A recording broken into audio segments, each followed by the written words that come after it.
बंदी छोड़ सतगुरु रामपाल जी परमेश्वर जी की जय हो। सत्साई भाई और बहनों, बहुत बड़ी दया, बहुत बड़ी मेहर पूज्य गुरुदेव भगवान की, परमेश्वर रामपाल जी की, जिनके शुभ आशीर्वाद से, विशेष आशीर्वाद से पुस्तक मानवता का गिरता हास तथा विकास, इसके ऊपर वीडियो बनाने की श्रृंखला जारी है। भाई और बहनों, ये पुस्तक मानवता का गिरता हास तथा विकास सन 2014 बरवाला कांड से पहले लिखी गई थी। इस पुस्तक के ऊपर राष्ट्रीय समाज सेवा समिति का ठप्पा लगा हुआ है। ये पुस्तक चाहे राष्ट्रीय समाज सेवा समिति वालों ने लिखी हो, चाहे परम पूज्य सतगुरु रामपाल जी ने लिखी हो, आप और हमने पूज्य गुरुदेव भगवान के द्वारा दिए गए तत्व ज्ञान आधार से केवल निष्कर्ष निकालना है। आज इस पुस्तक के ऊपर हमारा तीसरे नंबर का वीडियो है। वीडियो शुरू करने से पहले पूज्य गुरुदेव भगवान का जयकारा लगाएंगे, उनका आशीर्वाद प्राप्त करेंगे। बंदी छोड़ सतगुरु रामपाल जी परमेश्वर जी की जय हो। परमपिता परमात्मा, सारी सृष्टि के सर्जनहार, कुल मालिक, असंख्य ब्रह्मांडों के स्वामी, जगत गुरु, तीनों लोकों में प्रवेश करके सबका धारण पोषण करने वाले राजाधीराज, आत्माधार, नाथों के नाथ, देवों के देव महादेव, सर्वेश्वर महेश्वर मृत्युंजय, अजरो अमर, आदि अनादि सनातनी प्रभु, जगत पिता जगदीश्वर, श्री श्री 1008 की उपाधि के वास्तविक अधिकारी, अकाल मूरत शब्द स्वरूपी राम वासुदेव, सर्वगतम ब्रह्म, परम पूज्य, प्रथम पूज्य, परम संत, परम पुरुष, परम धनी, परम दयालु, सत्य कबीर, हक्का कबीर, अल्लाहु कबीर, अल्लाहु अकबर, बाखबर, अल्लाह ताला, जगत के तारणहार, जगत के मुक्तिदाता, जगत के जगन्नाथ, हारे के सहारे, हिंदुओं के राम, मुसलमानों के अल्लाह, सिखों के वाहिगुरु, ईसाइयों के मसीह, दया के सागर दयानिधि, करुणा के सागर करुणानिधि, स्वयंभू परिभू, संकट मोचन, कष्ट हरण, मंगल करण, दुख भंजन, अविगत कबीर, निर्विकार निर्विषम परमात्मा, अलय अलेख सतगुरु, आदि अनादि सतगुरु, असली मर्यादा पुरुषोत्तम, असली राम, असली कृष्ण, असली घनश्याम, असली मुरारी, राजाओं के राजा, महाराजाओं के महाराजा, शहंशाहों के शहंशाह, सम्राटों के सम्राट, भगवानों के भगवान, अल्लाहों के अल्लाह, प्रभुओं के प्रभु, मसीहाओं के मसीह, सच्चे वाहिगुरु, बाबाओं के बाबा, पीरों के पीर, सेठों के सेठ, जगत सेठ, सावड़सा सेठ, सर्वगुण संपन्न, अनंत कोटि कलाओं के स्वामी, अनंत कोटि ब्रह्मांडों के नायक, योगियों में महायोगी, ध्यानियों में महाध्यानी, सिद्धों में परम सिद्ध, ज्ञानियों में तत्व ज्ञानी, ब्रह्म ज्ञानी, महाज्ञानी, परम ज्ञानी, सर्वश्रेष्ठ ज्ञानी, विज्ञानी, युवा कबीर, समरथ कबीर, असमवात, अमित ओजा, सच्चे रहनुमा, करीम अल्लाह, सुभान अल्लाह, दुनिया के अंतिम पैगंबर, 8 सितंबर 1951 से गांव धनाना, जिला सोनीपत, हरियाणा, भारतवर्ष की पावन भूमि पे प्रकट रियल कल की भगवान श्री नारायण साकार हरि, श्री बाबा साहेब, नूर अनंत परमात्मा, सच्चे दरवेश, सच्चे बाखबर, संत श्रोमणी सतगुरु रामपाल जी परमेश्वर जी के चरण कमल में साध संगति से जुड़े हुए देश विदेश से आप और हम सभी सत्सेवक भाई बहनों का अनंत कोटि दंडवत प्रणाम। सत्साई भाई और बहनों, अब हम इस पुस्तक के ऊपर आगे बढ़ते हैं। राष्ट्रीय समाज सेवा समिति वालों ने, जो राष्ट्रीय समाज सेवा समिति सन 2010 में काल प्रेरणा से संत रामपाल जी परमेश्वर जी की आज्ञा के विरुद्ध बरवाला कांड जैसी घटना को जन्म देने के लिए सतलोक आश्रम बरवाला में सतगुरु रामपाल जी परमेश्वर जी के भाई के द्वारा, उनके नालायक बच्चों के द्वारा बनाई गई थी।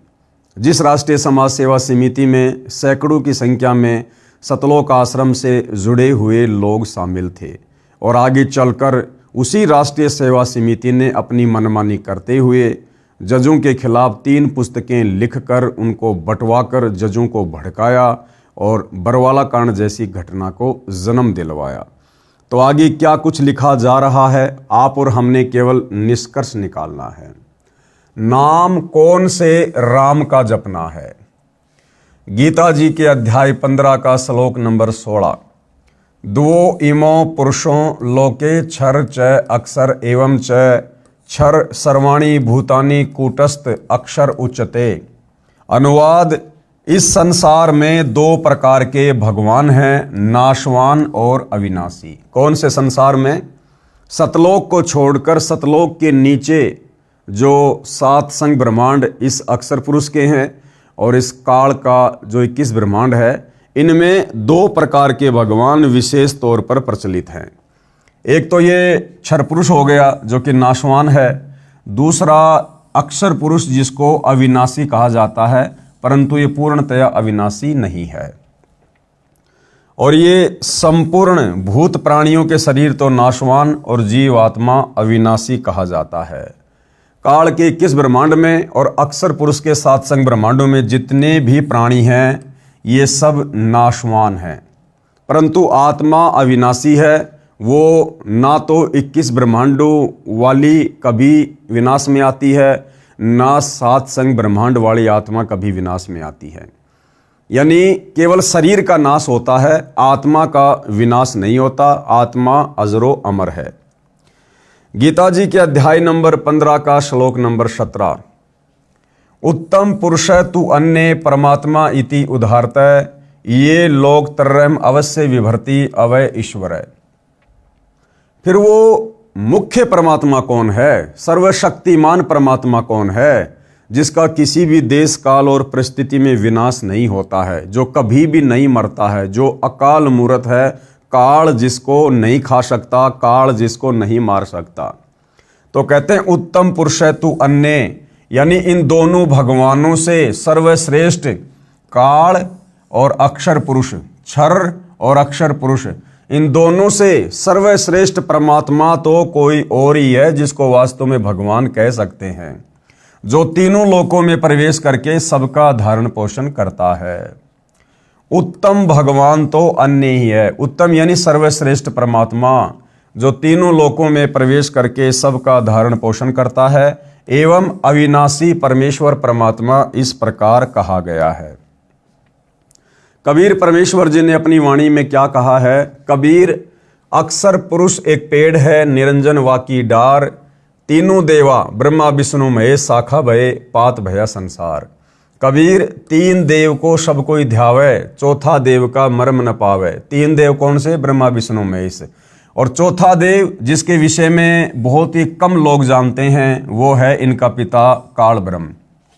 चौथा छोड़ पंचम ध्यावे, परमात्मा कहते हैं इस चौथे काल को भी छोड़ दो, इसकी भक्ति से भी मोक्ष नहीं है। 5वें का ध्यान धरो। 5वां कौन? कबीर परमात्मा, उत्तम पुरुष, परम अक्षर ब्रह्म।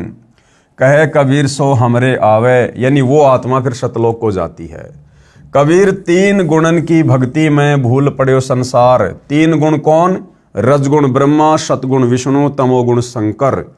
कहते हैं तीनों की भक्ति में पूरा संसार भूला हुआ है, इनके अलावा किसी को भगवान ही नहीं मानता। कबीर, 3 गुणन की भक्ति में भूल पड़े संसार, कहे कबीर निज नाम बिन कैसे उतरे पार। कबीर, ओंकार नाम काल का ये करता मत जान, साचा शब्द कबीर का पर्दा माही पहचान। कबीर, 3 लोक सब राम जपत है, जान मुक्ति को धाम, रामचंद्र वशिष्ठ गुरु किया, तिन कही सुनायो नाम। कबीर, राम कृष्ण अवतार है, इनका नाही संसार, जिन साहब संसार किया, सो किनु न जनन्या नार। यानी जिस परमेश्वर ने सारे संसार की रचना की है उसको जन्म देने में कोई भी माता सक्षम नहीं है, यानी वो परमात्मा अजन्मा है, स्वयंभू है। कबीर, 4 भुजा के भजन में भूल पड़े सब संत। 4 भुजा वाले भगवान कौन? ब्रह्मा विष्णु महेश। कबीरा, सुमरे तासु को जाके भुजा अनंत।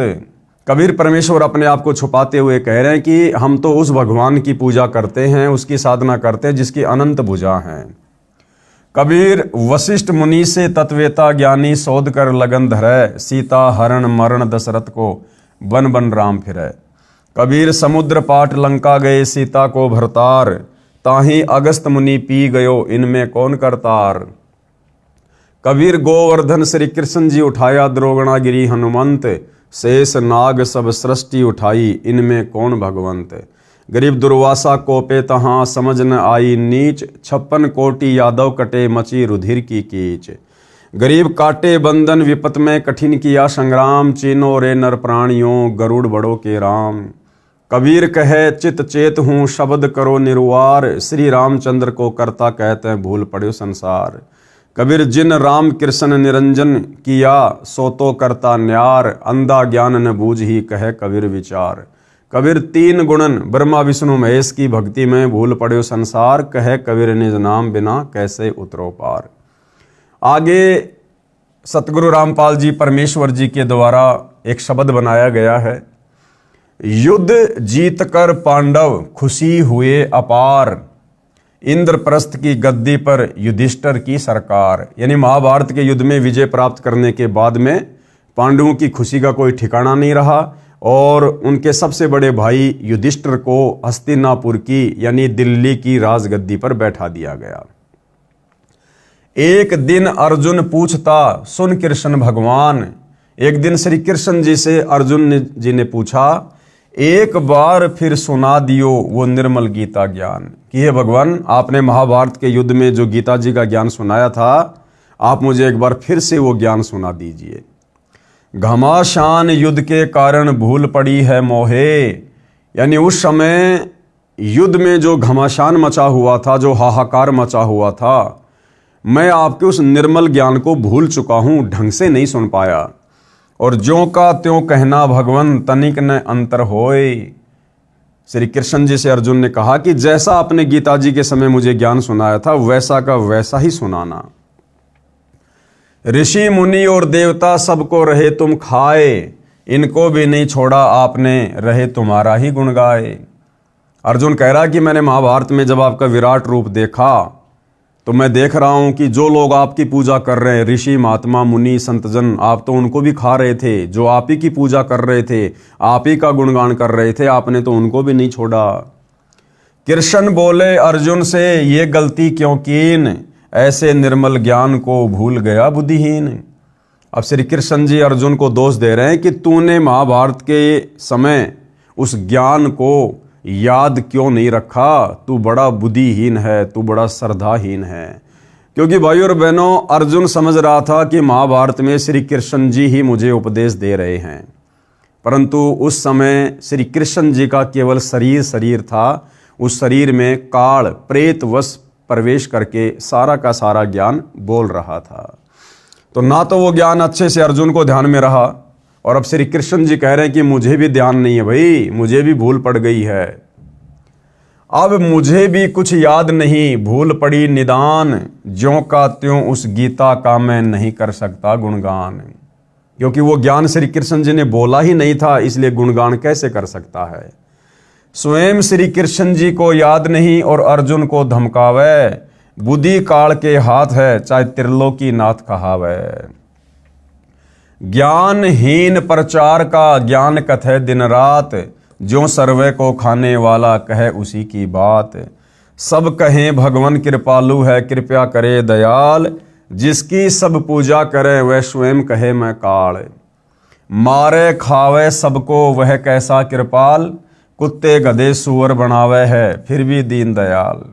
बाइबल वेद कुरान है जैसे चांद प्रकाश, सूरज ज्ञान कबीर का करे तिमर का नाश। रामपाल साची कहे करो विवेक विचार, सत नाम व सार नाम यही मंत्र है सार।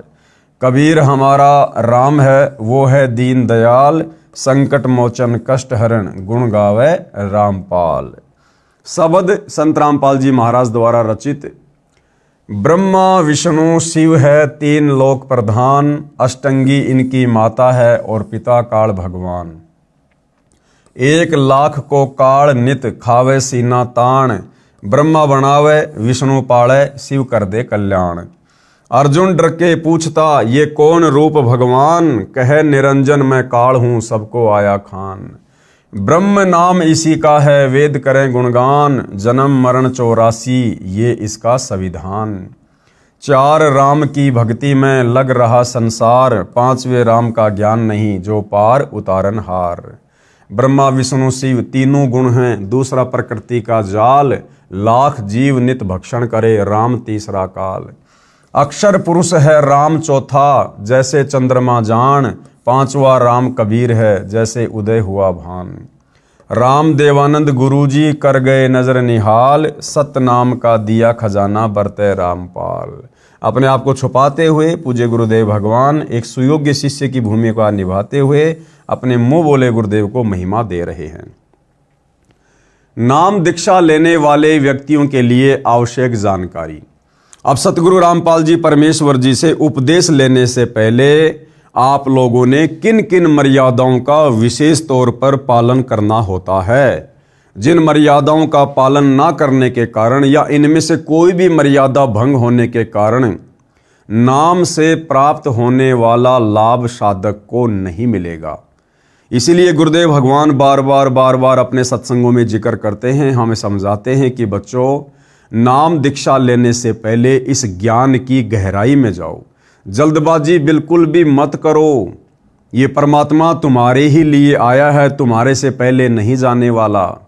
इसलिए नाम दीक्षा लेने से पहले महीना, 2 महीना, 6 महीने अच्छे से ज्ञान को समझो, नियम और मर्यादाओं को समझो, आत्म कल्याण को समझो। उसके बाद में उपदेश लो और फिर दृढ़ होकर भक्ति पर लग जाओ। फिर संसार की एक भी बात मत सुनना जो बात भक्ति विरुद्ध हो। तब भाइयों और बहनों हम पूर्ण सफलता प्राप्त करेंगे। तो कुछ विशेष नियम हैं, इन नियमों के बिना हमारा जो सुमरण है वो नहीं चलेगा। सबसे पहला, पूर्ण गुरु की पहचान, यानी नाम दीक्षा लेने से पहले हमने पूर्ण गुरु की पहचान कर लेनी चाहिए। अब पूर्ण गुरु की पहचान का माध्यम क्या है? हमारे धर्मशास्त्र हैं। हमारे शास्त्रों में पूर्ण संत की, पूर्ण गुरु की, तत्वदर्शी संत की पहचान लिखी हुई है। ये पहचान हमें कैसे पता चलेगी? ये पहचान सतगुरु रामपाल जी के प्रवचन सुनने से, उनके सत्संग सुनने से पता चलेगी। तो सबसे पहले वही बात है, हमने ज्ञान को अच्छे से समझना पड़ेगा। पूर्ण गुरु की पहचान। आज कलयुग में भगत समाज के सामने पूर्ण गुरु की पहचान करना सबसे जटिल प्रश्न बना हुआ है। क्योंकि भाइयों और बहनों, गांव गांव में गुरु बैठे हैं, गली गली में गुरु बैठे हैं। कोई आचार्य की तो कोई शंकराचार्य की पदवी लेकर बैठा है। कोई कह रहा है कि मेरे पास पूर्ण मोक्ष मार्ग है, कोई कह रहा आत्म कल्याण मेरे अलावा किसी के पास है ही नहीं। दुनिया भर के आडंबर, पाखंड, दिखावा। तो भाइयों और बहनों, जीव पूरी तरह से बेचारा भ्रमित है, विचलित है कि जाऊं तो कहां जाऊं। इसलिए पूर्ण गुरु की शरण भी उसी आत्मा को नसीब होती है जिसके युगों युगों के संस्कार मजबूत होते हैं। लेकिन इसका बहुत ही लघु और साधारण सा उत्तर है कि जो गुरु शास्त्रों के अनुसार भक्ति करता है और अपने भक्तों को अर्थात शिष्यों द्वारा करवाता है, वही पूर्ण संत है। क्या पहचान है पूर्ण संत की? जो गुरु शास्त्रों के अनुसार भक्ति प्रदान करता है और शास्त्रों के अनुसार ही भक्ति अपने शिष्यों से करवाता है, यानी मनमुखी आचरण ना करता हो, उसकी भक्ति का आधार शास्त्र हो। जो भी धर्म, कर्म, धार्मिक अनुष्ठान है वो शास्त्रों के अनुसार हों। कौन भगवान है, किसको इष्ट मानकर भक्ति करनी चाहिए, उसका शास्त्रों में प्रमाण हो। यदि ऐसा कोई गुरु है तो समझ लेना वो पूर्ण संत है, पूर्ण गुरु है। और अपने अनुयायियों अर्थात शिष्यों द्वारा करवाता है, वही पूर्ण संत है। चूंकि भक्ति मार्ग का संविधान धार्मिक शास्त्र जैसे कबीर साहिब की वाणी, नानक साहिब की वाणी, संत गरीबदास जी महाराज की वाणी, संत धर्मदास जी साहिब की वाणी, वेद, गीता, पुराण, कुरान, पवित्र बाइबल आदि हैं। जो भी संत शास्त्रों के अनुसार भक्ति साधना बताता है और भगत समाज को मार्गदर्शन करता है तो वह पूर्ण संत है। और भाइयों और बहनों, हम देख सकते हैं वर्तमान में इस पृथ्वी पर सतगुरु रामपाल जी के अलावा किसी भी धर्म में कोई भी धर्मगुरु, आचार्य, शंकराचार्य ऐसा नहीं है जो शास्त्रों के अनुसार भक्ति करता हो और अपने भक्तों से करवाता हो। केवल सतगुरु रामपाल जी हैं जिन्होंने न केवल हिंदू धर्म के ग्रंथ बल्कि सर्व धर्म ग्रंथों को दिखाया, पढ़ाया, समझाया और उनमें परमेश्वर को निकाल के बताया कि सच्चा परमात्मा कौन है, बाइबल में कहाँ प्रमाण है, कुरान में कहाँ प्रमाण है, गुरु ग्रंथ साहिब में कहाँ प्रमाण है, चारों वेदों में और गीता जी में कहाँ कहाँ परमेश्वर के विषय में प्रमाण है। अन्यथा वह भगत समाज का घोर दुश्मन है, जो शास्त्रों के विरुद्ध साधना करवा रहा है, इस अनमोल मानव जन्म के साथ खिलवाड़ कर रहा है। ऐसे गुरु या संत को भगवान के दरबार में घोर नरक में उल्टा लटकाया जाता है। तो देख लो भाई और बहनों, वर्तमान में इस पूरी पृथ्वी पर सतगुरु रामपाल जी के अलावा जितने भी भक्ति मार्ग में मार्गदर्शक बने हुए हैं, गुरु पद पर विराजमान हैं किसी भी धर्म में, वो सारे के सारे नकली हैं, काल के द्वारा भ्रमित हैं, और मृत्यु उपरांत उनको और उनके शिष्यों को दोनों को नरक में उल्टा लटकाकर घोर पीड़ाएं दी जाएंगी। उदाहरण के तौर पर जैसे कोई अध्यापक सिलेबस यानी पाठ्यक्रम से बाहर की शिक्षा देता है तो वह उन विद्यार्थियों का दुश्मन है। गुरु के लक्षण क्या हैं? परमेश्वर कबीर जी ने कबीर सागर के अध्याय जीव धर्म बोध पेज नंबर 1960 2024 पर गुरु के लक्षण बताए हैं। चौपाई क्या लक्षण हैं सच्चे गुरु के? गुरु के लक्षण 4 बखाना, यानी 4 प्रकार के लक्षण यदि दिखाई दें तो समझ लेना वो पूर्ण संत है, पूर्ण गुरु है। सबसे पहले प्रथम वेद शास्त्र का ज्ञाना, यानी उसे संपूर्ण शास्त्रों का ज्ञान होगा। विश्व के जितने भी धर्म हैं उन धर्मों के सभी शास्त्रों का उसे पूर्ण ज्ञान होगा। दूसरा हरि भक्ति मन कर्म बानी, दूसरा वो परमात्मा की भक्ति मन कर्म वचन से करेगा और अपने शिष्यों से भी करवाएगा। ये नहीं कि खाली उपदेश ही देगा, भक्ति नहीं करेगा, वो खुद भी शास्त्रों के अनुसार भक्ति करेगा और अपने अनुयायियों से भी भक्ति करवाएगा। तीसरा समदृष्टि कर जानी, वो पूर्ण गुरु जो होगा वो समदृष्टि होगा। वो छोटे बड़े में, अमीर गरीब में, ऊंच नीच में वो किसी प्रकार का कोई भेदभाव नहीं करेगा, अपने सभी शिष्यों के साथ में समान बर्ताव करेगा, एक जैसा व्यवहार करेगा। चौथा वेद विधि सब कर्मा, और उसकी भक्ति का जो आधार होगा, जो धार्मिक अनुष्ठान होंगे, जो पूजा पाठ होगी, वो वेद शास्त्रों के अनुसार होगी, अपनी तरफ से वो नहीं बताएगा। तो ये 4 प्रकार के लक्षण पूर्ण गुरु के शास्त्रों में बताए गए हैं।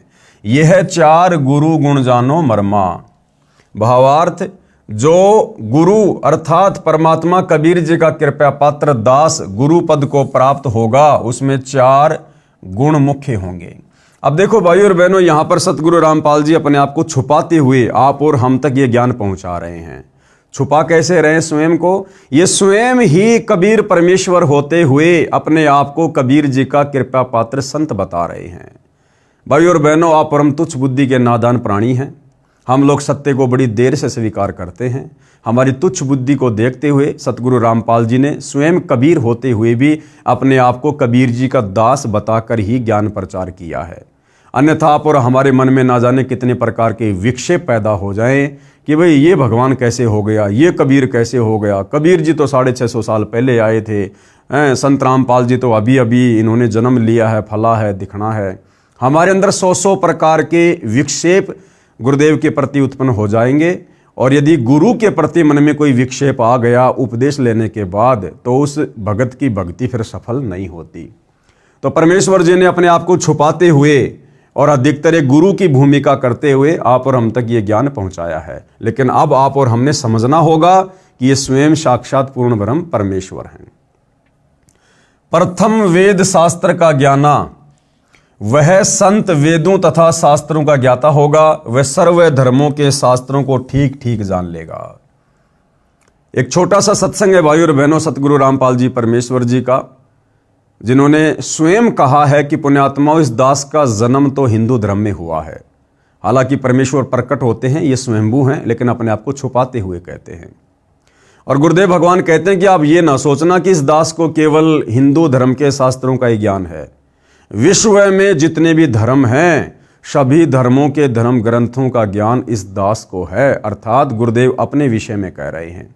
छोटा सा सत्संग, क्योंकि गीता का समझना कोई बालकों का खेल नहीं, परमात्मा बुद्धि दे अपने कृपा पात्र पे, तभी ये अनमोल ग्रंथ समझ में आते हैं। और टीचर उसी को कहते जो हमारे सिलेबस को ठीक से जाने। वो टीचर कहां, जब सिलेबस का ज्ञान नहीं अटपट सुना रहा है तो टीचर नहीं है। तो जितने भी आज तक धर्मगुरु किसी भी धर्म के हैं, उनको अपने सिलेबस का ज्ञान वर्तमान वालों को नहीं है। इस दास रामपाल दास के अतिरिक्त विश्व में नहीं है। ये कद्दे समझ माजियो था।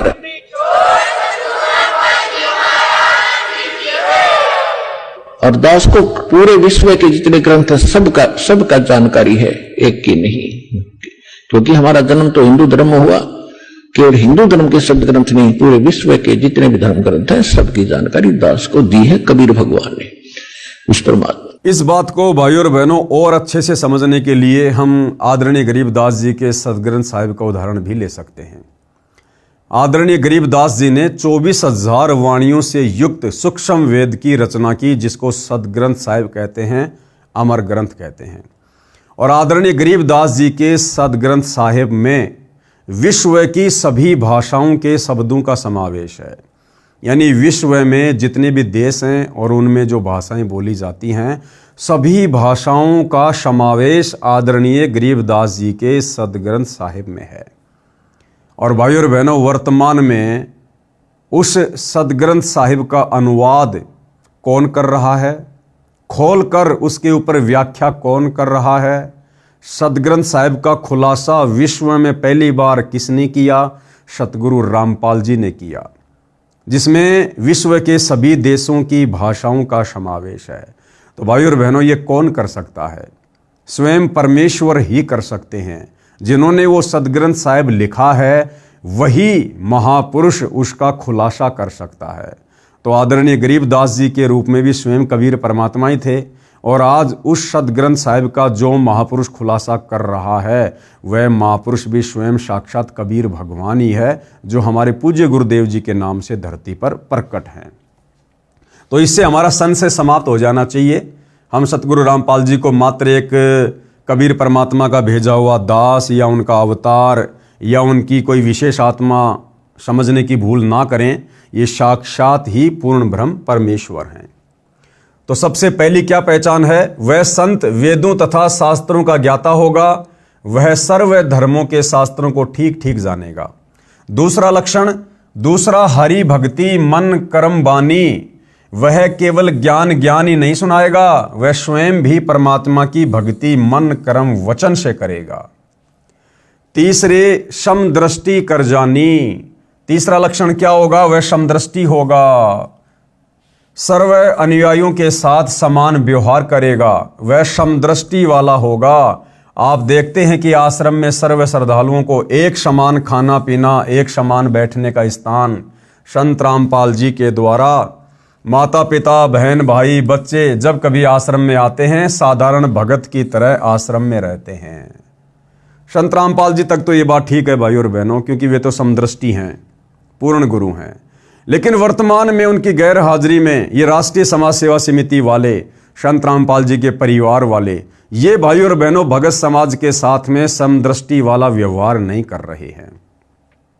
आजकल हरियाणा में जगह जगह सतगुरु रामपाल जी के मान सम्मान में जो कार्यक्रम आयोजित हो रहे हैं, आप जी देख सकते हैं भाई और बहनों, बेचारी आम संगत किस प्रकार से नीचे जमीन पर बैठाई जा रही है। और जो सतगुरु रामपाल जी के परिवार वाले हैं, उनके बेटा बेटी भाई बंधु रिश्तेदार हैं, उनके पोते नाती हैं, या उनके जो रिश्तेदार हैं, इन राष्ट्रीय समाज सेवा समिति वालों के द्वारा किस प्रकार उन लोगों को स्टेज के पास बढ़िया बढ़िया सोफों पर बैठाया जाता है।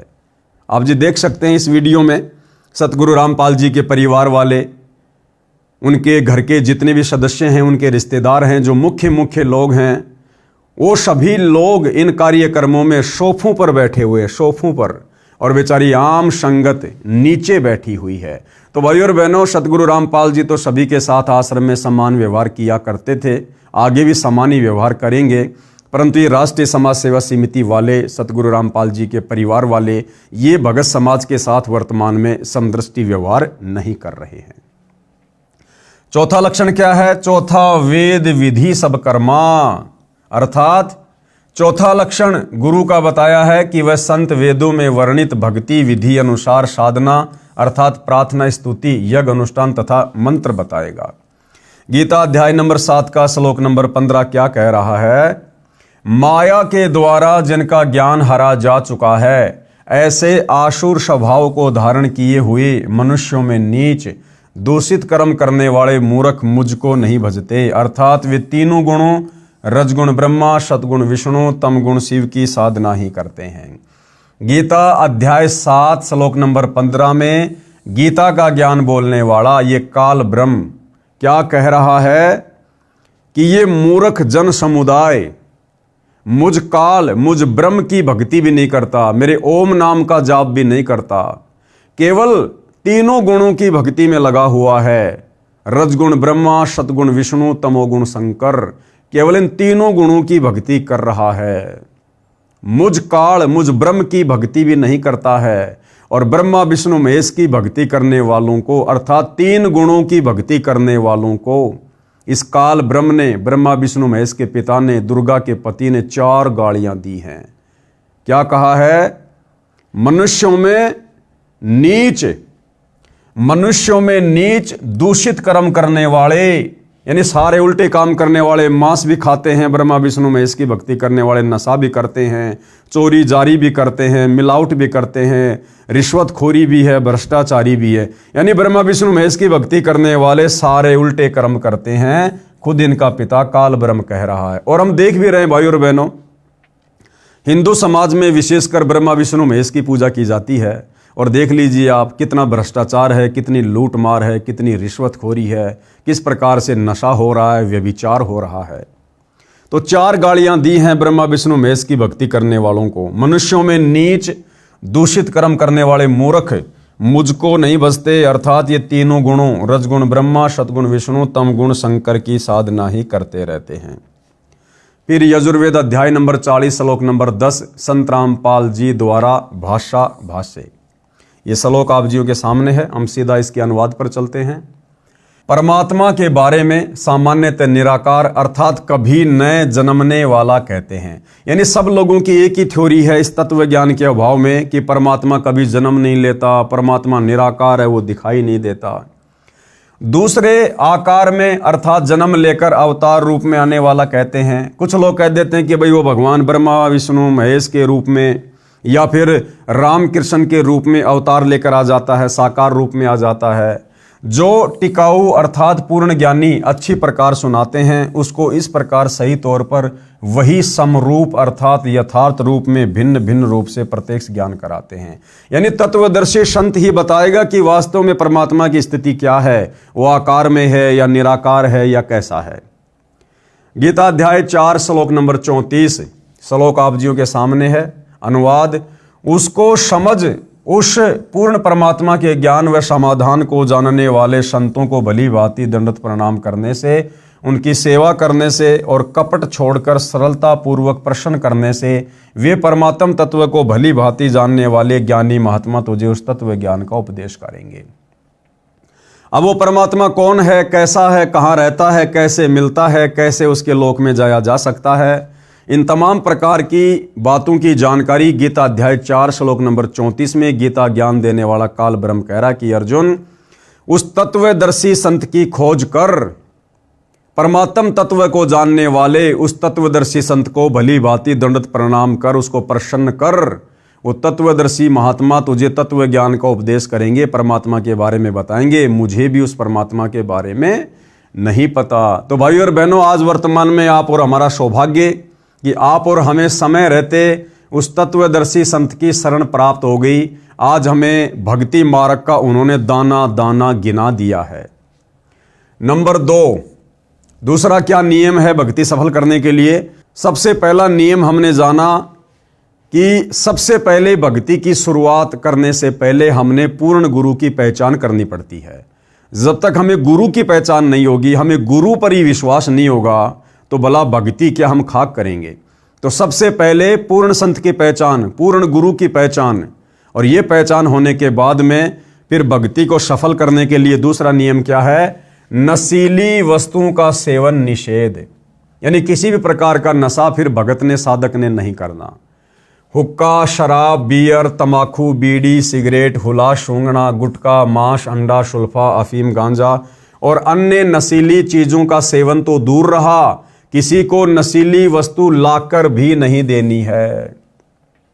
संत रामपाल जी से उपदेश लेने के बाद यदि देश का प्रधानमंत्री भी आपसे आकर कहे कि भाई पवन दास, मुझे सिगरेट पीनी है, मुझे बीड़ी पीनी है, धूम्रपान करना है, मुझे एक माचिस की तिल्ली दे दे, तो आप क्या करोगे? हाथ जोड़ लोगे कि मान्यवर, मैं परम पूज्य सतगुरु रामपाल जी का शिष्य हूं और भैया मैं तो अपनी आत्मा का कल्याण करवाने के लिए सतभक्ति कर रहा हूं, और हमारे गुरुदेव भगवान की तरफ से नशा करना या नशा करने वाले का सहयोग करना पूर्णतया निषेध है, मना है। मान्यवर, ये गलती, ये महाअपराध मैं नहीं कर सकता।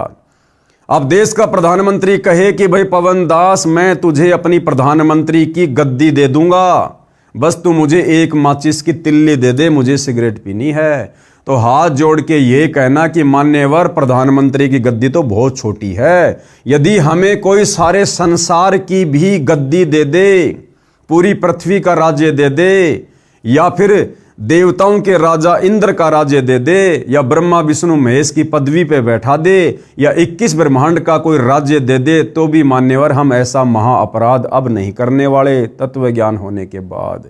तब भाई और बहनों, हमारी भक्ति सफल होगी।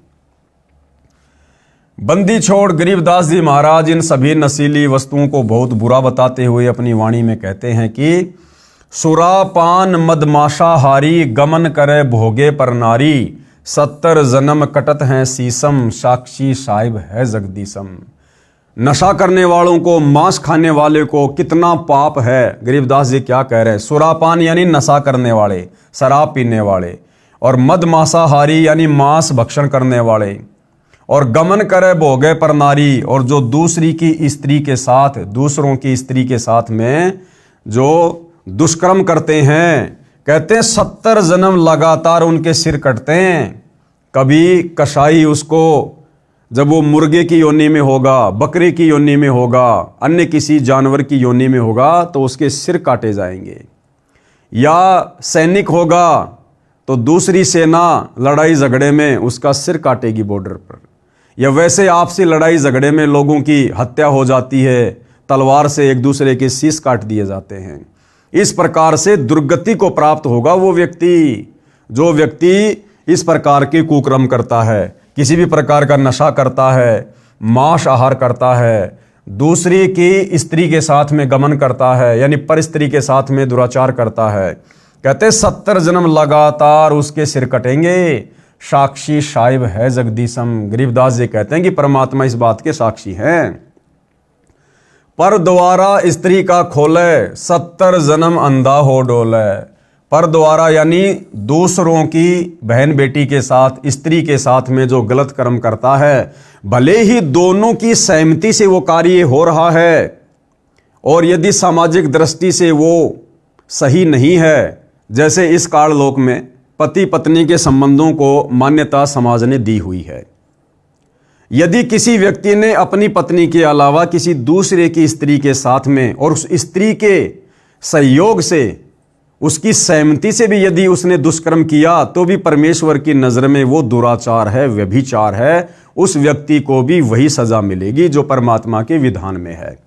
तो कहते पर द्वारा स्त्री का खोले, यानी दूसरों की स्त्री के साथ में, बहन बेटी के साथ में जो व्यक्ति दुष्कर्म करता है, शारीरिक संबंध बनाता है, 70 जन्म अंधा हो डोले।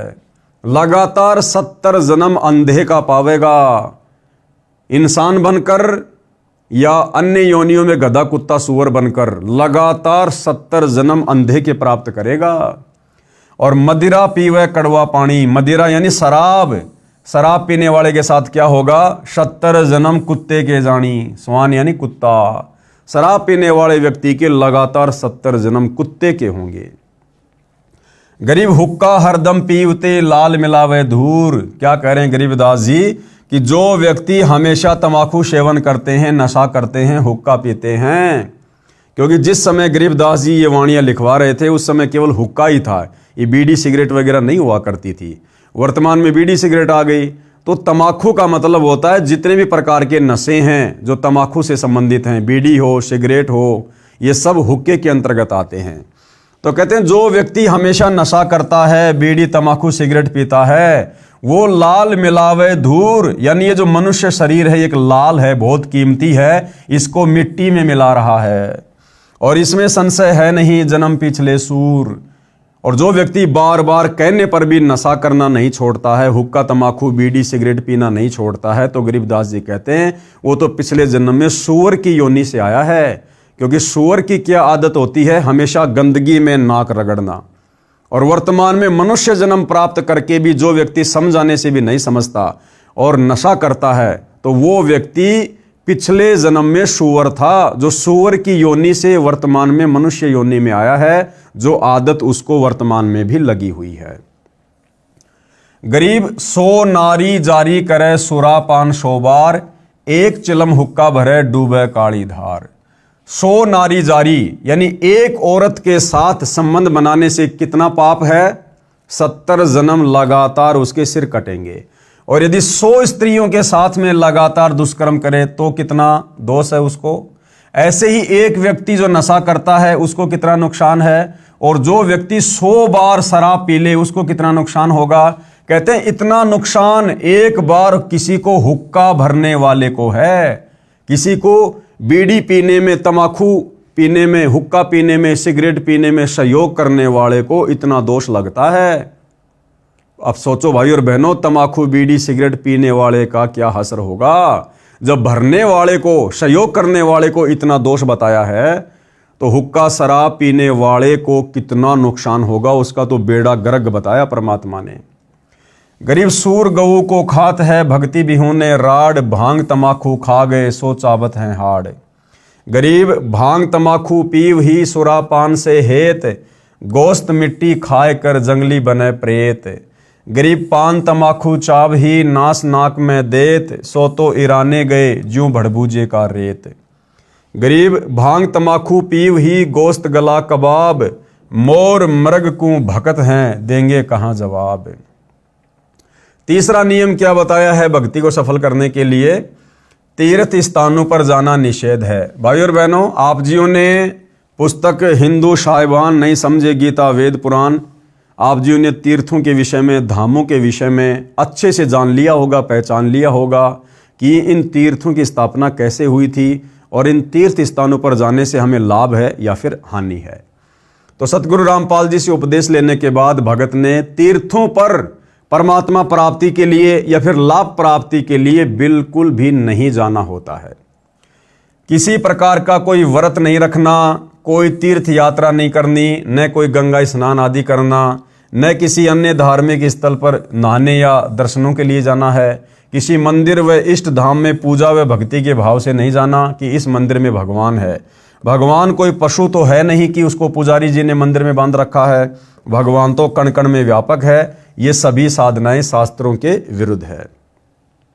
जरा विचार करके देखो कि ये सभी तीर्थ स्थल जैसे जगन्नाथ का मंदिर, बद्रीनाथ, हरिद्वार, मक्का मदीना, अमरनाथ, वैष्णो देवी, वृंदावन, मथुरा, बरसाना, अयोध्या, राम मंदिर, काशी धाम, छुड़ानी धाम आदि मंदिर, मस्जिद, गुरुद्वारा, चर्च व इष्ट धाम आदि आदि ऐसे स्थल हैं जहाँ पर कोई धर्म ग्रंथ रखा है उसको पढ़ा जाता है। जैसे गुरुद्वारे, मस्जिद, चर्च, जहाँ पर कोई संत रहा करते थे, वे वहाँ पर अपनी भक्ति साधना करके अपना भक्ति रूपी धन जोड़ करके शरीर छोड़कर अपने इष्ट देव के लोक में चले गए।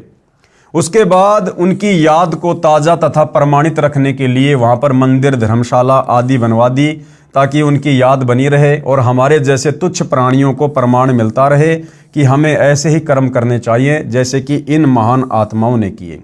ये सभी धार्मिक स्थल हम सभी को यही संदेशा देते हैं कि जैसे भक्ति साधना इन नामी संतों ने की है ऐसी ही आप करो। इसके लिए आप इसी तरीके से साधना करने वाले व बताने वाले संतों को तलाश करो और फिर जैसा वे कहें वैसा ही करो। लेकिन बाद में इन स्थानों की पूजा प्रारंभ हो गई जो कि बिल्कुल व्यर्थ है और शास्त्रों के विरुद्ध है। और देखिए भाई और बहनों, किस प्रकार से सतगुरु रामपाल जी के भगत होने के बावजूद इन राष्ट्रीय समाज सेवा समिति वालों ने, सतगुरु रामपाल जी के परिवार ने अयोध्या में जो राम मंदिर बना हुआ है जो कि आन उपासना का केंद्र है, वहां पर काल की भक्ति होती है और दुनिया भर के ज्ञानहीन श्रद्धालु राम मंदिर के दर्शन करने के लिए आ रहे थे। और उस समय इन राष्ट्रीय समाज सेवा समिति वालों ने, सतगुरु रामपाल जी के बेटा बेटी, भाई बंधु, रिश्तेदारों ने, इनको सर्व ज्ञान होते हुए भी इन लोगों ने काल प्रेरणा से उन काल पुजारियों के लिए जो राम मंदिर के दर्शन करने आ रहे थे, इन राष्ट्रीय समाज सेवा समिति वालों ने अयोध्या में 1 महीने का भंडारा लगा दिया। यानी सीधे सीधे इन लोगों ने आन उपासना में सहयोग किया। वहां पर आन उपासना में सहयोग, क्योंकि वहां पर लोग क्यों आ रहे थे, श्रद्धालु क्यों आ रहे थे? राम मंदिर के दर्शन करने के लिए, श्री रामचंद्र जी की पूजा करने के लिए, जो कि काल की पूजा है, आन उपासना है। और शतलोक आश्रम वालों ने वहां पर 1 महीने का भंडारा लगा दिया कि भैया तुम लोग अच्छे से राम जी के दर्शन करो, आन उपासना करो और खाने पीने की चिंता बिल्कुल भी मत करना। हम बुद्धिहीन, ज्ञानहीन राष्ट्रीय समाज सेवा समिति वाले, संत रामपाल जी के परिवार वाले अभी जिंदा हैं, तुम्हें कोई दिक्कत नहीं आने देंगे। कहने का मतलब है भाई और बहनों, जब तक हम पूज्य गुरुदेव भगवान के द्वारा बताए गए इन नियमों पर खरे नहीं उतरेंगे, आप और हम कभी भी अपनी भक्ति सफल नहीं कर सकते। ये सभी स्थान तो एक ऐसे स्थान की भांति हैं जहां पर किसी हलवाई ने भट्टी बनाकर जलेबी, लड्डू आदि बनाकर स्वयं खाकर और अपने सगे साथियों को खिलाकर चले गए। उसके बाद उस स्थान पर न तो वह हलवाई है और ना ही मिठाई है, फिर तो वहाँ केवल भट्टी ही है। वह न तो हमारे कोई मिठाई बनाना सिखा सकती है और ना ही हमारा पेट भर सकती है। अब कोई कहे कि आओ भैया, आपको वह भट्टी दिखाकर लाऊंगा जहाँ पर एक हलवाई ने मिठाई बनाई थी, चलो चलते हैं। वहाँ जाकर उस भट्टी को देख लिया और 7 चक्कर भी काट आए। क्या आपको मिठाई मिली? क्या आपको मिठाई बनाने की विधि बताने वाला हलवाई मिला? इसके लिए आपने वैसा ही हलवाई खोजना होगा जो सबसे पहले आपको मिठाई खिलाए और बनाने की विधि भी बताए, फिर जैसे वे कहें केवल वही करना, अन्य नहीं। ठीक इसी प्रकार गुरुदेव भगवान हमें समझाना चाहते कि नादानों, हमने इन तीर्थों पर जाने से वर्तमान में कोई फायदा नहीं है। हमने वर्तमान में उस पूर्ण गुरु की, तत्वदर्शी संत की खोज करनी चाहिए जो वास्तव में हमें परमात्मा से मिलाने वाली भक्ति बताए। और उसके बाद उपदेश लेने के बाद केवल भगत ने उतना ही करना है, वैसा ही करना है जितना गुरु हमें आज्ञा दे, इससे ज्यादा नहीं। ठीक इसी प्रकार तीर्थ स्थानों की पूजा न करके वैसे ही संतों की तलाश करो जो शास्त्रों के अनुसार पूर्ण परमात्मा कबीर साहिब की भक्ति करते हुए बताते हों। फिर जैसे वे कहें केवल वही करना, अपनी मनमानी नहीं करना। लेकिन वर्तमान में ये राष्ट्रीय समाज सेवा समिति वाले भाई और बहनों पूर्णतया अपनी ही मनमानी कर रहे हैं। सतगुरु के एक भी वचन पर ये लोग नहीं चल रहे हैं। यथार्थ ज्ञान स्वयं परमेश्वरी बताते हैं। यथार्थ ज्ञान यानी भक्ति मार्ग का सत्य ज्ञान कौन बताते हैं? यथार्थ ज्ञान स्वयं परमेश्वरी बताते हैं। तो आज इस पृथ्वी पर यथार्थ ज्ञान कौन बता रहे हैं? सतगुरु रामपाल जी। तो सतगुरु रामपाल जी कौन हुए? पूर्ण परमेश्वर, स्वयं कबीर देव। वे स्वयं अमर लोक से चलकर आते हैं। और जब परमेश्वर कबीर जी सतगुरु रूप में धरती पर अमर लोक से चलकर आते हैं तो किसी माँ के गर्भ से जन्म लेकर नहीं आते। वे स्वयंभू हैं, स्वयं प्रकट होते हैं। आप और हम चरम दृष्टि से देख नहीं पाते हैं। इसका प्रमाण है ऋग्वेद मंडल 9 सूक्त 86 मंत्र 26-27, ऋग्वेद मंडल 9 सूक्त 82 मंत्र 1-2-3 में, ऋग्वेद मंडल 9 सूक्त 96 मंत्र 16 से 20 और अनेक स्थानों पर वेद में प्रमाण है कि परमात्मा ऊपर के लोक में रहता है, वहां से गति करके अर्थात चल कर आता है। सत्य लोक वाले शरीर के समान दूसरा तेज पुंज का शरीर धारण करके आम व्यक्ति की तरह जीवन जीकर कुछ दिन संसार में रहकर अपनी शब्द साखियों के माध्यम से सत्य ज्ञान को वर्णन करके पूर्ण परमात्मा के छुपे हुए वास्तविक सत्य ज्ञान तथा भक्ति को जागृत करते हैं। गीता अध्याय नंबर 16 का श्लोक नंबर 23 क्या कह रहा है भाई और बहनों? कि शास्त्र विधि को त्याग कर जो मनमाना आचरण करते हैं उनको भक्ति मार्ग में किसी प्रकार का कोई भी लाभ नहीं होता है। जो पुरुष शास्त्र विधि को त्याग कर, पुरुष यानी भगत, जो भगत शास्त्र विधि को त्याग कर अपनी इच्छा से मनमाना आचरण करता है वह न सिद्धि को प्राप्त होता है, न परम गति को और न सुख को ही। फिर गीता अध्याय नंबर 6 का श्लोक नंबर 16 क्या कह रहा है? श्लोक आप जियों के सामने है। हे अर्जुन, यह योग यानी भक्ति, अर्थात ये भक्ति न तो बहुत खाने वाले की और न बिल्कुल न खाने वाले की, न एकांत स्थान पर आसन लगाकर साधना करने वाले का तथा न बहुत सोने वाले के स्वभाव वाले का और न सदा जागने वाले की सिद्ध होती है। कहने का मतलब है यदि हमने भक्ति सफल करनी है तो हमने संयम में रहकर भक्ति करनी पड़ेगी। इतना ज़्यादा भोजन भी नहीं खाना है कि अंगड़ाई टूटती रहे, निंद्रा आती रहे और हम भजन कर ही ना सकें, और इतना कम भी नहीं खाना है कि पेट में चूहे कूदते रहें, बार बार भोजन की याद आती रहे। हमने संयमित होकर भक्ति करनी है, ना ज़्यादा जागना है ना ज़्यादा सोना है। गुरुदेव कहते पूजे देवी धाम को शीस हलावे जो, गरीब दास साची कहें हद काफिर है वो। कबीर गंगा काठे घर करे पीवे निर्मल नीर, मुक्ति नहीं हरिनाम बिन सतगुरु कहें कबीर। कबीर तीर्थ कर कर जगमुआ उड़े पानी नहाय, राम ही नाम ना जप्या काल घसीटे जाए। गरीब पीतल ही का थाल है पीतल ही का लोटा, जड़ मूर्त को पूजते आवेगा टोटा। गरीब पीतल चमचा पूजिए जो थाल परोसै, जड़ मूर्त किस काम की मत रहो भरोसै। कबीर पर्वत पर्वत में फिरया कारण अपने राम, राम सरीखे जन मिले जिन सारे सब काम। चौथा नियम क्या है भाइयों और बहनों?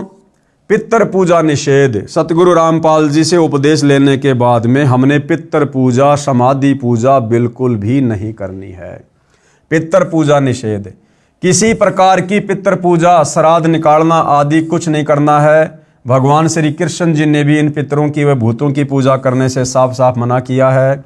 गीता जी के अध्याय नंबर 9 के श्लोक नंबर 25 में कहा है कि, ये यहाँ पर श्लोक लिखा हुआ है, आप जी पढ़ सकते हैं, अनुवाद किया है, देवताओं को पूजने वाले देवताओं को प्राप्त होते हैं, पितरों को पूजने वाले पितरों को प्राप्त होते हैं। यानी जो जैसी पूजा भक्ति करेगा उसी के लोक में जाएगा, उन्हीं को प्राप्त होगा। और भूतों को पूजने वाले भूतों को प्राप्त होते हैं, और मता अनुसार पूजन करने वाले भगत मुझे ही लाभान्वित होते हैं।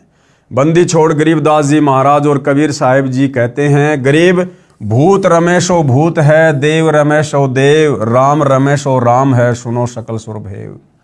और इन सतलोक आश्रम वालों ने, राष्ट्रीय समाज सेवा समिति वालों ने, संत रामपाल जी के बेटा बेटी भाई बंधु रिश्तेदारों ने, जिस समय रोहतक के पैरावर में परशुराम की जयंती थी, सतलोक आश्रम धनाना से 700 हरियाणा रोडवेज की बसों में लगभग 40 से 50 हजार भक्तों को बैठाकर परशुराम की जयंती में छोड़ दिया गया।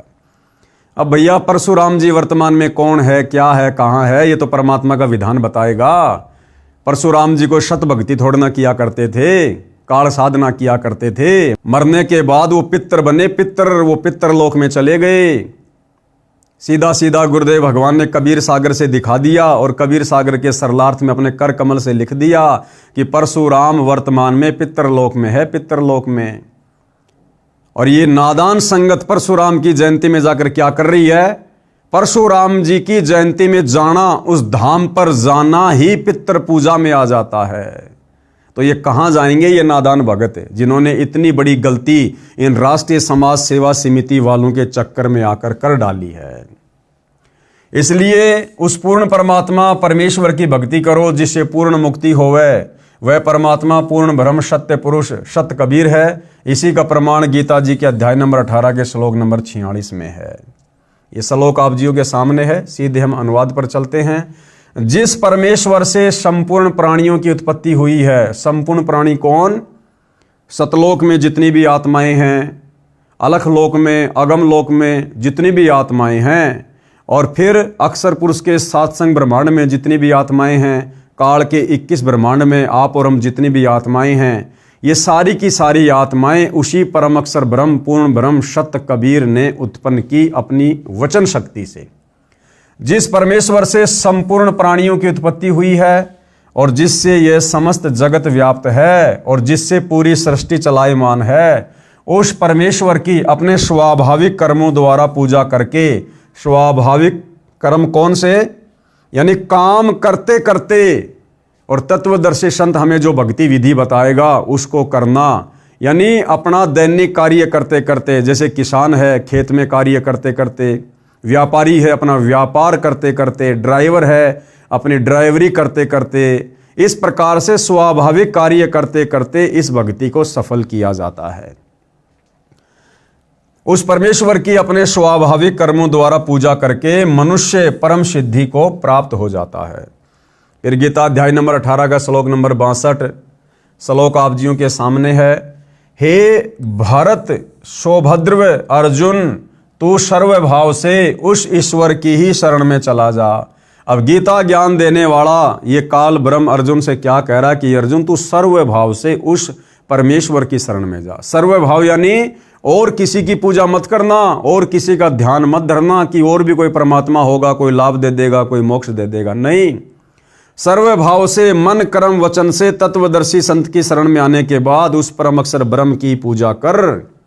उसकी कृपा से तू परम शांति यानी संसार से सर्वदा उपरति को और अविनाशी परम पद को प्राप्त हो जाएगा, यानी सतलोक को प्राप्त हो जाएगा। सर्वभाव का तात्पर्य है कि कोई अन्य पूजा न करके मन कर्म वचन से एक परमेश्वर में आस्था रखना। गीता अध्याय नंबर 8 का श्लोक नंबर 22 क्या कह रहा है? श्लोक आप जियों के सामने है। अनुवाद, हे प्रथानंदन अर्जुन, संपूर्ण प्राणी जिसके अंतर्गत हैं और जिससे यह संपूर्ण संसार व्याप्त है, वह परम पुरुष परमात्मा तो अनन्य भक्ति से प्राप्त होने वाला है। अनन्य भक्ति का मतलब है केवल एक उसी को इष्ट मानकर भक्ति करना। जैसे वर्तमान में सबसे पहले तो आप और हमने परमपिता परमेश्वर को पहचाना कि साक्षात सतगुरु रामपाल जी ही पूर्ण ब्रह्म परमेश्वर हैं, कबीर देव हैं। उसके बाद अपने गुरुदेव भगवान को ही अपना इष्ट मानकर पूजा करना, गुरु के अलावा किसी और में परमात्मा ना देखना, ये अनन्य भक्ति होती है। यानी मन कर्म वचन से केवल एक ही अपने गुरु को इष्ट मान के भक्ति करना। अनन्य भक्ति का तात्पर्य है एक परमेश्वर पूर्ण ब्रह्म की भक्ति करना, दूसरे देवी देवताओं अर्थात तीनों गुण रजगुण ब्रह्मा, सतगुण विष्णु, तम गुण शिव की नहीं। गीता जी के अध्याय नंबर 15 का श्लोक नंबर 1 से 4। गीता अध्याय 15 श्लोक 1 क्या कह रहा है? अनुवाद, ऊपर को जड़ वाला, नीचे को शाखा वाला अविनाशी विस्तृत संसार रूपी पीपल का वृक्ष है, जिसके छोटे छोटे हिस्से या टहनियां पत्ते कहे गए हैं। उस संसार रूप वृक्ष को जो इस प्रकार जानता है वह पूर्ण ज्ञानी अर्थात तत्वदर्शी है। यानी गीता अध्याय नंबर 15 श्लोक नंबर 104 में तत्वदर्शी संत की पहचान बताई गई है कि जो संसार रूपी वृक्ष के सभी विभागों को जो प्रमाणित करके बता दे कि जड़ कौन है, तना कौन है, टहनिया कौन है, डार कौन है, पत्ते कौन है, यानी जो संपूर्ण सृष्टि रचना को शास्त्रों में प्रमाणित करके समझा दे कि पूर्ण ब्रह्म परमेश्वर कौन है, अक्षर पुरुष कौन है, क्षर पुरुष कौन है, ब्रह्मा विष्णु महेश कौन है, हमारी मुक्ति कैसे होगी, समझो वो तत्वदर्शी संत है।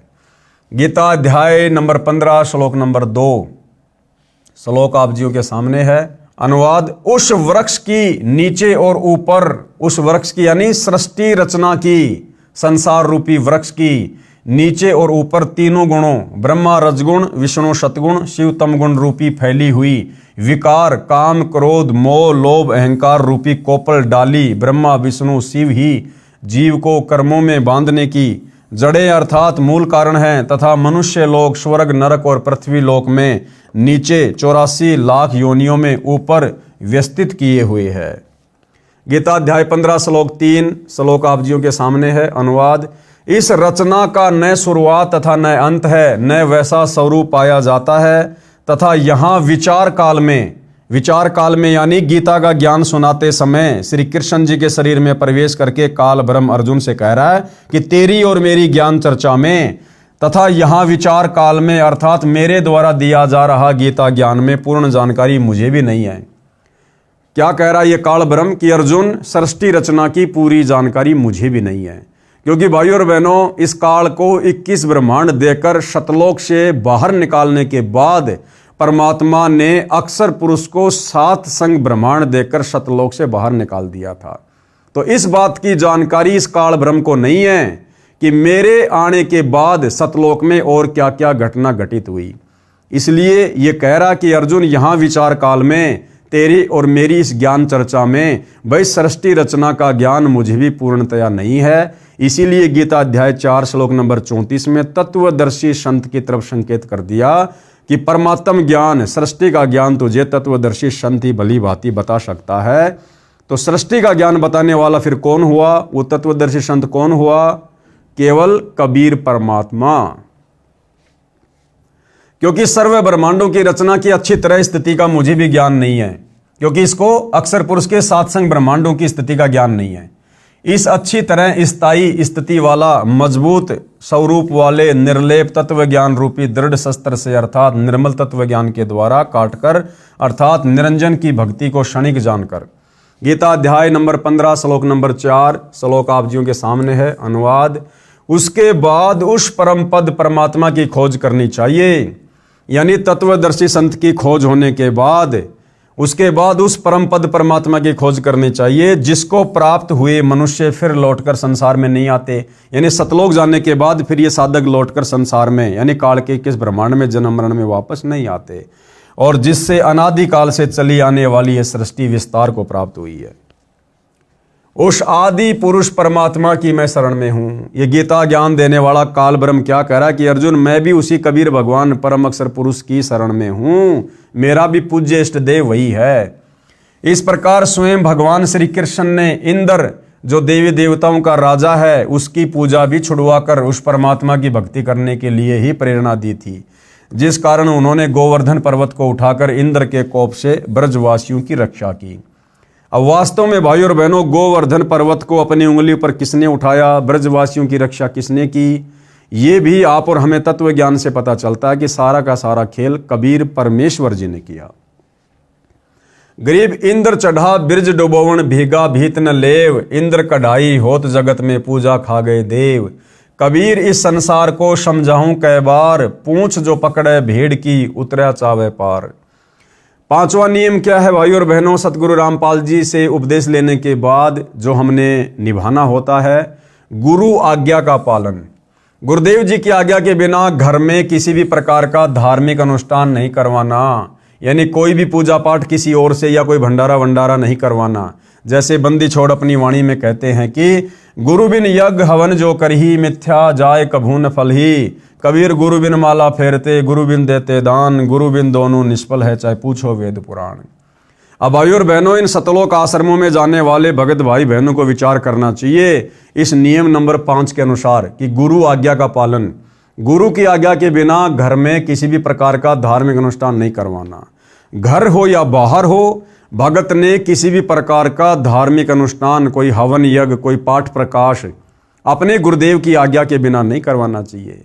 जबकि वर्तमान में इन सभी सतलोक आश्रमों में जितने भी भगत भाई बहन ज्योति करवा रहे हैं, पाठ प्रकाश करवा रहे हैं, क्या आप भाई बहनों ने हिसार जेल में जाकर सतगुरु रामपाल जी से आज्ञा ली है कि गुरुजी क्या मैं इन सतलोक आश्रमों में पाठ प्रकाश के पैसे जमा करवा सकता हूं, क्या मैं ज्योति हवन करवा सकता हूं? कोई भी वर्तमान में अपने गुरुजी से आज्ञा नहीं ले रहा है। अरे 2014 बरवाला कांड के बाद भाई हमारी परीक्षा चल रही है। नियम नंबर 5 के अनुसार संगत वर्तमान में इन सतलोक आश्रमों में गुरु की गैर हाजिरी में और हिसार जेल में जाकर गुरुजी से आज्ञा लिए बिना जो पाठ प्रकाश करवा रही है, दान धर्म कर रही है, ज्योति का पैसा जमा करवा रही है, अपने गुरुजी की मर्यादाओं को तोड़ रही है। नंबर 6 क्या है? माता मसाणी पूजा निषेध। आपने खेत में बनी मंडी या किसी खेड़े आदि की या किसी अन्य देवता की समाधि नहीं पूजनी। समाध चाहे किसी की भी हो, बिल्कुल नहीं पूजनी। भैया फिर अयोध्या में क्यों गए भंडारा कराने? राष्ट्रीय समाज सेवा समिति वाले संत रामपाल जी के बेटे, उनका भाई अयोध्या में श्री राम मंदिर के निमित्त काल पुजारियों के लिए 1 महीने का भंडारा क्यों किया? ये समाधि पूजा में आता है, मंडी पूजा में आता है।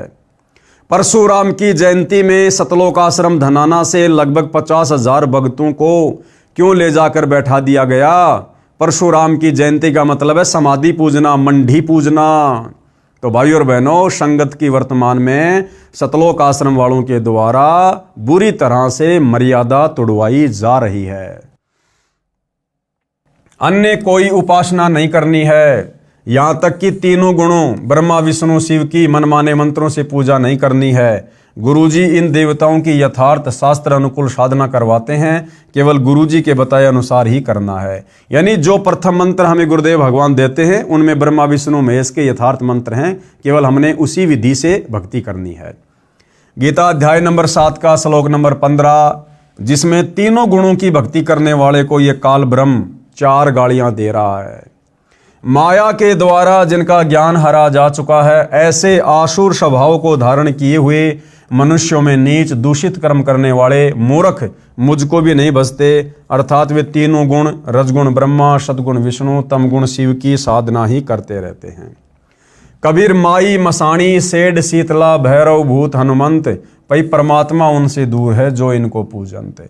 कबीर 100 वर्ष गुरु की सेवा एक दिन आन उपासी, वो अपराधी आत्मा पड़े काल की फांसी। गुरु को तजे भजे जो आना, ता पशुओं को फोकट ज्ञाना। 7वां नियम क्या है सतगुरु रामपाल जी की भक्ति को सफल करने के लिए? संकट मोचन कबीर साहिब है।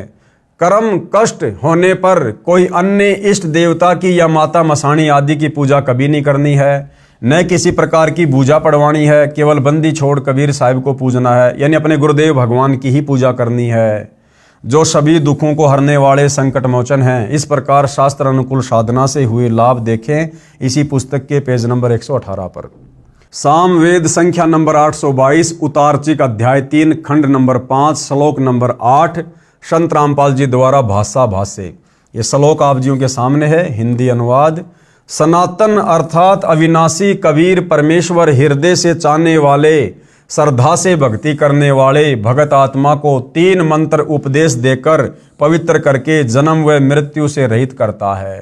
तो वर्तमान में भाई और बहनों, हमें ये तीनों प्रकार के मंत्र कौन दान कर रहे हैं? सतगुरु रामपाल जी। तो कौन हुए सतगुरु रामपाल जी? कबीर परमेश्वर। तथा उसके प्राण अर्थात जीवन श्वासों को जो संस्कारवश अपने मित्र अर्थात भगत के गिनती के डाले हुए होते हैं, उनको अपने भंडार से पूर्ण रूप से बढ़ाता है। यानी वो परमात्मा सच्ची साधना करने वाले साधक की उम्र भी बढ़ाता है, जिस कारण से परमेश्वर के वास्तविक आनंद को अपने आशीर्वाद प्रसाद से प्राप्त करवाता है। कबीर देवी देव ठाडे भये हमको ठोर बताओ, जो मुझ कबीर को पूजे नहीं उसको लूटो खाओ।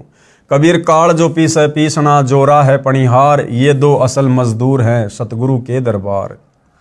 आगे नियम नंबर 8, यानी सतगुरु रामपाल जी की भक्ति यदि आपने सफल करनी है तो 8 नंबर नियम को भी भली भांति निभाना पड़ेगा। अनावश्यक दान निषेध, यानी फालतू में हमने कहीं भी जाकर दान धर्म नहीं करना है। भाई और बहनों, एक भी नियम ये सतलोक आश्रम वाले संगत को फॉलो नहीं करने दे रहे। गुरुदेव ने नियम नंबर 8 में क्या बताया? अनावश्यक दान करना बिल्कुल मना है। और वर्तमान में क्या आ रहा है भाई और बहनों? अनावश्यक रूप से जबरदस्ती 15-15 लाख में 10-10 लाख रुपए में लोगों के मकान बनवाए जा रहे हैं राष्ट्रीय समाज सेवा समिति वालों के द्वारा। व्यर्थ में लोगों के घरों पर जा जाकर उनको कई हजारों रुपये का राशन दिया जा रहा है, जबकि गुरुदेव का सख्त आदेश है कि हमने जाकर किसी को भी भोजन नहीं खिलाना, और सूखा राशन तो हमने भूलकर भी नहीं देना। आपके घर पर कोई भिखारी आ जाए तो खाना खिला सकते हैं, जा जाकर नहीं देना। और भिखारी को भी 1 रुपया दान करने के लिए गुरुदेव ने मना किया है, और यहां 15-15 लाख रुपए दान किए जा रहे हैं लोगों के मकान बनाकर। तो भाई और बहनों, टोटल गुरुदेव भगवान के ज्ञान के विरुद्ध वर्तमान में सतलोक आश्रम वाले चल रहे हैं। तो क्या नियम है गुरुदेव का? अनावश्यक दान निषेध। कहीं पर और किसी को दान रूप में कुछ नहीं देना, ना पैसे न बिना सिला हुआ कपड़ा आदि कुछ नहीं देना। यदि कोई दान रूप में कुछ मांगने आए तो उसे खाना खिला दो, चाय दूध लस्सी पानी आदि पिला दो, परंतु देना कुछ भी नहीं है। न जाने वह भिखारी उस पैसे का क्या दुरुपयोग करे। जैसे एक व्यक्ति ने किसी भिखारी को उसकी झूठी कहानी, जिसमें वह बता रहा था कि मेरे बच्चे इलाज बिना तड़प रहे हैं, कुछ पैसे देने की कृपया करें, उसको सुनकर भावनावश होकर 100 रुपये दे दिए। वह भिखारी पहले पाव शराब पीता था, उस दिन उसने आधा बोतल शराब पिया और अपनी पत्नी को पीट डाला। उसकी पत्नी ने बच्चों सहित आत्महत्या कर ली। आप द्वारा किया हुआ वह दान उस परिवार के नाश का कारण बना। यदि आप चाहते हो कि ऐसे दुखी व्यक्ति की मदद करें तो उसके बच्चों को डॉक्टर से दवाई दिलवा दो, पैसा ना दो। अब भाई और बहनों, मान लीजिए ये सतलोक आश्रम वाले अन्नपूर्णा मुहिम के तहत ये लोगों के मकान बनवा रहे हैं। 15 लाख रुपए का मकान बनवा दिया, अगले को सुपुर्द कर दिया। अब भाई और बहनों, वो व्यक्ति भगत तो है नहीं, कल को ना जाने उसके मन में क्या दोष आ जाए, कोई दूसरा व्यक्ति उसको लालच दे दे कि भैया ये मकान तू मेरे को दे दे, देख पास में मेरा एक दूसरा मकान है, मैं तुझे वो मकान भी दे दूंगा, साथ में मैं तुझे 5 लाख रुपए और दे दूंगा। तो भाई उसका तो फ्री में मकान बना है, वो तो दूसरी जगह जाके रह लेगा और 5 लाख रुपए ले लेगा और उसके बाद वो ना जाने क्या क्या दुरुपयोग करेगा। उनके घरों में जो कई हजारों रुपए का सूखा राशन डाला जा रहा है, क्या गारंटी है वो अपने घर में काम लेगा? वो किसी भी दुकान वाले को औने पौने दाम में बेचकर भी आ जाएगा, शराब पी लेगा, गुटखा बीड़ी पी लेगा, कुछ भी कर सकता है, क्योंकि गुरु का वचन है। भगत कभी भी गुरु से ज्यादा शाना नहीं हो सकता। लेकिन यहां इन राष्ट्रीय समाज सेवा समिति वालों ने अपनी शानपत का प्रयोग किया, अपनी चतुराई का प्रयोग किया और गुरु के इस वचन नंबर 8 को उन्होंने तोड़ दिया। कबीर गुरु बिन माला फेरते, गुरु बिन देते दान, गुरु बिन दोनों निष्फल है, पूछो वेद पुराण। नंबर 9, नियम नंबर 9, जूठा खाना निषेध। ऐसे व्यक्ति का जूठा नहीं खाना है जो शराब, मांस, तमाकू, अंडा, बियर, अफीम, गांजा आदि का सेवन करता है। नियम नंबर 10, सतलोक गमन, देहांत के बाद क्रियाक्रम निषेध। यानी जिस प्रकार वर्तमान में किसी व्यक्ति के मरने के बाद में दुनिया भर के कर्मकांड किए जाते हैं, पाखंड पूजा की जाती है, वो हम भक्तों ने फिर नहीं करनी है। यदि परिवार में किसी की मौत हो जाती है तो चिता में अग्नि कोई भी दे सकता है, यानी चिता को अग्नि भगत भी लगा सकता है। घर का या अन्य तथा अग्नि प्रज्वलित करते समय मंगलाचरण बोल दें, यानी चिता को आग लगाते समय मंगलाचरण बोल सकते हैं। उसके फूल आदि कुछ नहीं उठाने। यदि उस स्थान को साफ करना अनिवार्य है तो उन अस्थियों को उठाकर स्वयं ही किसी स्थान पर चलते पानी में बहा दें या फिर अपने खेत या आंगन में मिट्टी में दबा सकते हैं। पहले की तरह गंगा जी में नहीं जाना अस्थियां लेकर। उस समय मंगलाचरण उच्चारण कर दें। ना पिंड आदि भरवाने हैं, ना 13 माही, ना 6 माही, ना बरसोदी, पिंड कुछ नहीं भरवाने, तथा श्राद्ध आदि कुछ नहीं करना है। किसी भी अन्य व्यक्ति से हवन आदि नहीं करवाना है। संबंधी तथा रिश्तेदार आदि जो शोक व्यक्त करने आए हैं उनके लिए कोई भी एक दिन नियुक्त करें। उस दिन प्रतिदिन करने वाला नित्य नियम करें, ज्योति जागृत करें, फिर सभी को खाना खिलाएं। यदि आपने उसके मरने वाले के नाम पर कुछ धर्म करना है तो अपने गुरुदेव जी की आज्ञा लेकर बंदी छोड़ गरीबदास जी महाराज की अमृतमयी वाणी का अखंड पाठ करवाना चाहिए। यदि पाठ करवाने की आज्ञा ना मिले तो परिवार के उपदेशी भगत 4 दिन या 7 दिन घर में एक अखंड ज्योत देसी घी की जलाएं तथा ब्रह्म गायत्री मंत्र प्रतिदिन 4 बार करें तथा 3 या 1 बार के मंत्र का दान संकल्प सतलोकवासी को करें। अब भाइयों और बहनों देखो, ये हमारी परीक्षा के लिए है, ये हमारी परीक्षा के लिए है। यहां क्या कह रहे हैं गुरुदेव भगवान कि जो भगत मर गया है वो सतलोक चला गया है। अब यदि हम चाहें तो उसके नाम की ज्योत जला सकते हैं और हम जो मंत्र कर रहे हैं प्रतिदिन, कुछ मंत्र हम उसको संकल्प कर दें जो सतलोक चला गया। किसको? 1 बार के मंत्र का दान संकल्प सतलोकवासी को कर दें। अब भाई और बहनों विचार करने की बात है, जो भगत आत्मा सतलोक चला गया है, जिसका मोक्ष हो गया है, भला फिर हमने उसको उन मंत्रों का संकल्प क्यों करना, हमने मंत्र दान उसको क्यों करने? तो भाई और बहनों ये आप और हमारी परीक्षा के लिए है। आप और हमने बिल्कुल आंखें बंद कर लेनी है, चाहे कोई भक्ति करे या ना करे। हमने अपनी भक्ति कमाई में से एक अंश भी बर्बाद नहीं होने देना है। देखो ये परमपिता परमेश्वर है, हमारे सतगुरु हैं, हमें ज्ञान दे रहे हैं, तो भैया परीक्षा भी साथ साथ में लेंगे। तो ये हमारी परीक्षा हो सकती है। अन्यथा जो सतलोक चली गई आत्मा, फिर यहां की भक्ति उसके किस काम की? वो तो अपना भक्ति धन लेके चला गया, अब उसकी भक्ति उसके काम आएगी। तो आप और हमने इस प्रकार का कोई भी संकल्प नहीं करना है, क्योंकि दास अपनी बुद्धि स्तर से अपने ज्ञान आधार से बता रहा है। बाकी सबको अधिकार है अपनी अपनी बुद्धि का इस्तेमाल करने का, जिसको जैसा समझ में आए वैसा कर सकता है। बाकी जो आत्मा सतलोक ही चली गई है तो दास के हिसाब से तो भाई और बहनों फिर उसको मंत्र दान करने का कोई औचित्य नहीं है। जैसा उचित समझे 1 या 2 या 3 तक मंत्र के जाप का फल उसे दान करें। प्रतिदिन की तरह ज्योति व आरती नाम सुमन करते रहना, ये याद रखते हुए कि कबीर साथी हमारे चले गए हम भी चालनहार, कोई कागज में बाकी रह रही ताते लाग रही बार। कबीर दे पड़ी तो क्या हुआ झूठा सभी पटीट, पक्षी उड़या आकाश को चलता कर गया बीट। अब आगे भाई और बहनों कर्मकांड के विषय में कुछ बातें हैं जो पूज्य गुरुदेव भगवान हमें इस पुस्तक से समझा रहे हैं कि नाम उपदेश लेने के बाद में भगत ने तो कर्मकांड किसी भी प्रकार का करना ही नहीं है। अगर किया तो तुरंत आपकी मर्यादा खंडित होगी और उस नाम से मिलने वाला लाभ तत्काल बंद हो जाएगा। तो ये कर्मकांड क्या है, समाज में किस प्रकार से फैले हुए हैं, तो उस कर्मकांड के विषय में एक सत्य कथा गुरुदेव भगवान आप और हमें समझाने का प्रयत्न कर रहे हैं। लेकिन भाई और बहनों, इसके ऊपर चर्चा हम अगले वीडियो में करेंगे। आज केवल इतना ही।